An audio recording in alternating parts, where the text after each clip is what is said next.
आपने कभी किसी टीचर को कहते हुए सुना है कि 2+2=8 या 2+2=22? सुनने में मजाक लगता है, लेकिन कांग्रेस और खासकर राहुल गांधी की गणित में सब कुछ संभव है। महाराष्ट्र में वोटर लिस्ट का मामला ही देख लीजिए। 3 फरवरी को राहुल गांधी बोले कि 70 लाख नए वोटर जुड़े हैं। सिर्फ 4 दिन बाद 7 फरवरी को कहा कि नहीं, 39 लाख जुड़े हैं। अब सोचिए, 4 दिन में 31 लाख वोटर कहाँ गायब हो गए?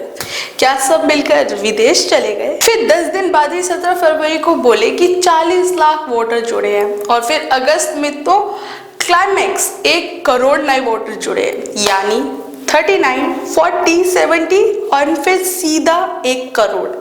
लगता है राहुल गांधी का आंकड़ों से वही रिश्ता है जो कांग्रेस का जनता से, जब मन किया जो बोल दिया। लेकिन दोस्तों, ये सिर्फ हंसी मजाक नहीं, लोकतंत्र में एक वोट भी सरकार गिरा सकता है। अटल बिहारी वाजपेयी की सरकार सिर्फ 1 वोट से गिरी थी। ऐसे में अगर विपक्ष का नीति ही हर हफ्ते रैंडम नंबर जनरेट की तरह आंकड़े बदलते रहे तो जनता उसे गंभीरता से कैसे लेगी? भारत में वोटर लिस्ट और चुनाव की पूरी प्रक्रिया चुनाव आयोग जैसे स्वतंत्र संवैधानिक निकाय के तहत होती है।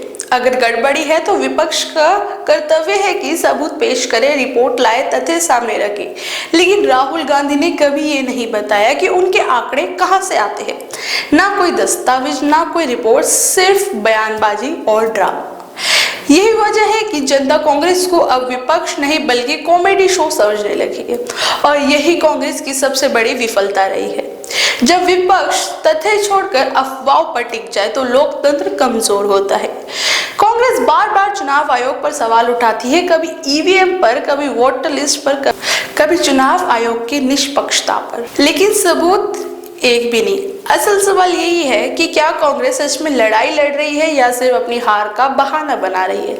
अगर विपक्ष ऐसे ही बिना सबूत बयानबाजी करता रहा तो जनता पर भरोसा चुनावी प्रक्रिया पर से उठ जाएगा, और यह भारत के लोकतंत्र के लिए सबसे बड़ा खतरा है। तो दोस्तों, राहुल गांधी के आंकड़े सिर्फ हंसी का कारण नहीं बल्कि कांग्रेस की गिरती सोच, खोखली राजनीति और कमजोर नेतृत्व का आईना है। जब विपक्ष ही मजाक बन जाए तो सरकार को चुनौती कौन देगा?